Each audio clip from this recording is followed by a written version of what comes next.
Assalamualaikum warahmatullahi wabarakatuh. Selamat pagi anak-anakku sekalian, siswa kelas 4 SDI Pancasila Ponokawan yang sangat saya banggakan dan tetap berprestasi. Anak-anakku sekalian, pada kesempatan kita kali ini atau pembelajaran daring kita kali ini melanjutkan dari materi yang kemarin, yaitu pemrograman. Tapi sekarang kita akan membahas tentang flowchart. Nah, penasaran apa sih flowchart itu dan gunanya untuk apa? Silakan disimak materi berikut ini. Merancang aktivitas pemrograman sehari-hari. Sebagaimana kita pelajari kemarin, programmer atau pemrogram adalah orang yang membuat program. Tentu saja orang yang membuat program harus pintar, teliti, cerdas, dan tanpa kenal menyerah. Programmer tidak dapat bekerja sendiri untuk membuat sebuah program. Dibutuhkan ahli-ahli dalam bidang lainnya, misalnya perancang program, desain grafis, dan lain-lain. Kecuali seorang pemrogram atau programmer itu menguasai bidang-bidang tersebut, mungkin dia bisa bekerja sendiri.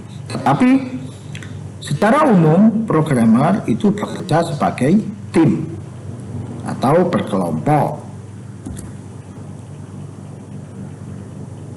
Programmer itu harus mempunyai pemikiran yang lebih maju di bidang algoritma. Nah, apa sih algoritma itu? Algoritma adalah urutan langkah-langkah logis untuk menyelesaikan suatu masalah yang disusun secara sistematis dan logis atau nyata.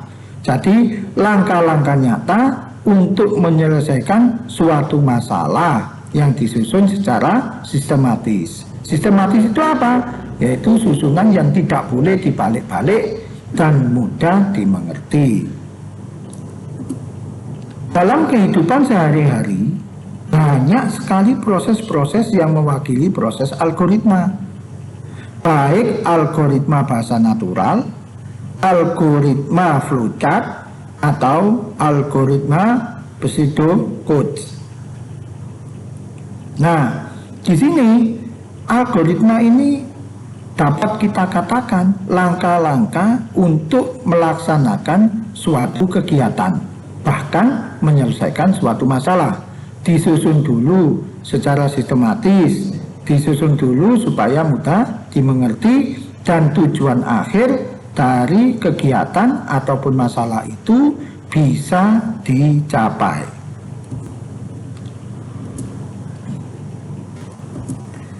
Algoritma bahasa natural merupakan cara penyajian suatu algoritma yang paling sederhana dan paling mudah dimengerti, karena biasanya algoritma bahasa natural itu menggunakan bahasa kita sehari-hari, sehingga kita lebih mudah mengerti ataupun lebih mudah untuk menyusun. Ketika menyajikan algoritma bahasa natural, maka ada beberapa hal yang perlu diperhatikan. Urutan langkah-langkah harus dimulai dengan kata mulai atau start dan diakhiri dengan kata selesai atau end. Jadi untuk menggambarkan sebuah algoritma itu harus dimulai dengan kata mulai atau start dan diakhiri dengan kata selesai atau end. Nah, sekarang kita akan membahas tentang apa sih flowchart itu. Flow itu alir, chart itu diagram. Jadi biasa disebut dengan nama diagram alir. Flowchart, kalau menurut pengertiannya, adalah suatu bagan dengan simbol-simbol tertentu yang menggambarkan urutan proses secara mendetail dan hubungan antara suatu proses instruksi dengan proses lainnya dalam suatu program.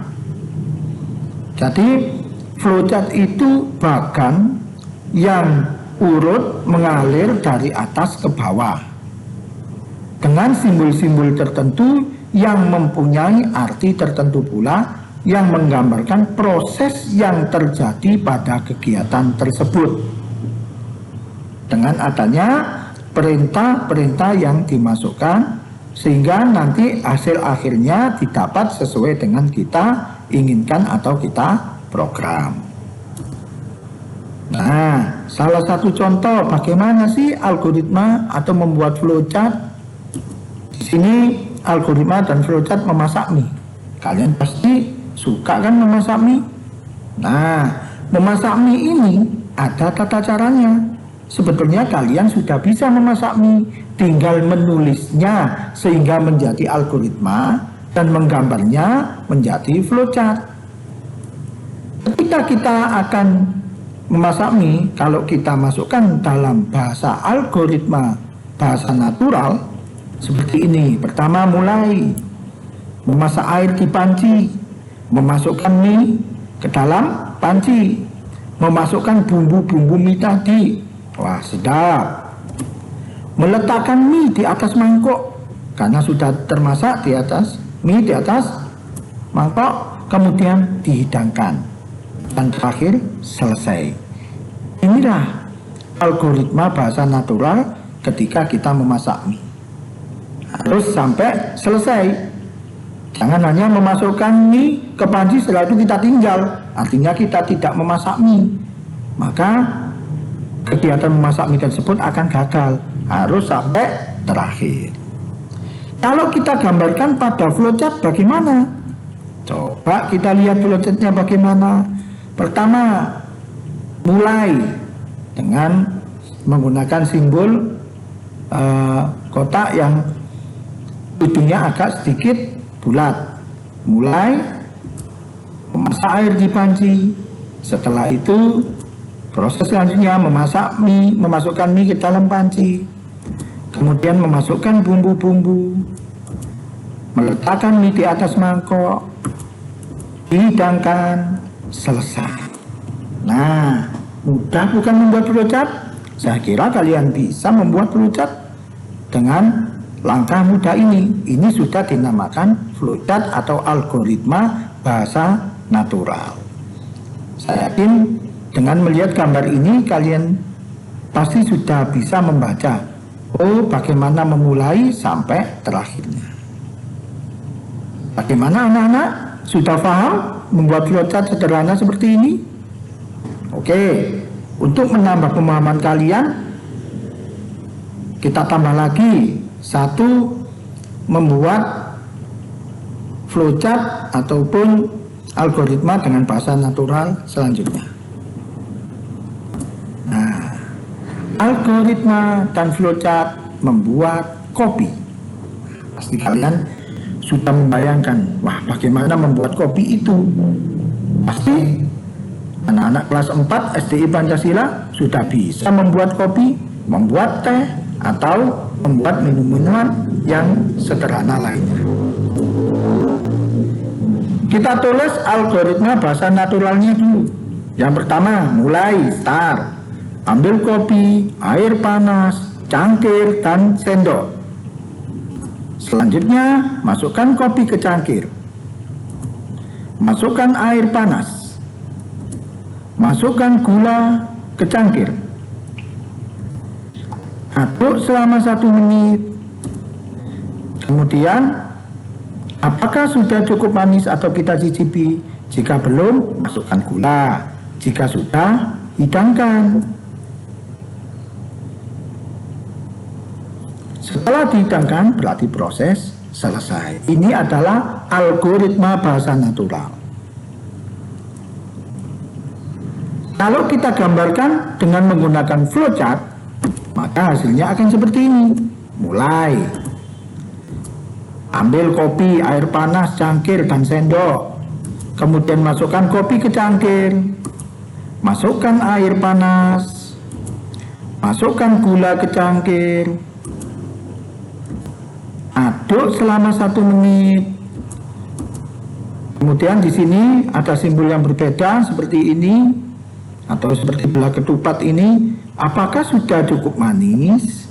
Nah, jika tidak, maka prosesnya harus mengulangi dari atas lagi, yaitu memasukkan gula ke cangkir. Kemudian aduk lagi selama 1 menit. Jika masih tidak, maka kembali lagi ke situ. Masukkan gula ke cangkir, aduk selama 1 menit. Jika ternyata sudah cukup manis atau menghasilkan kata iya, maka proses selanjutnya hidangkan. Terus terakhir selesai.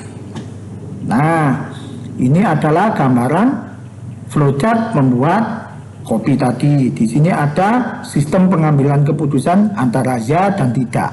Kalau tidak, harus masukkan gula lagi. Dan perlu diperhatikan bahwa membuat flowchart itu harus urut, tidak boleh dibalak-balik. Mulai, kemudian aduk, kemudian masukkan kopi, kemudian hidangkan, kemudian masukkan air panas, kemudian masukkan kopi ke cangkir, kemudian baru selesai. Maka tidak akan jadi. Bisa-bisa orangnya malah kena air panas, nggak jadi nikmat, malah masuk rumah sakit. Nah gitu anak-anak ya. Coba kamu perhatikan lagi, silakan dilihat materinya lagi.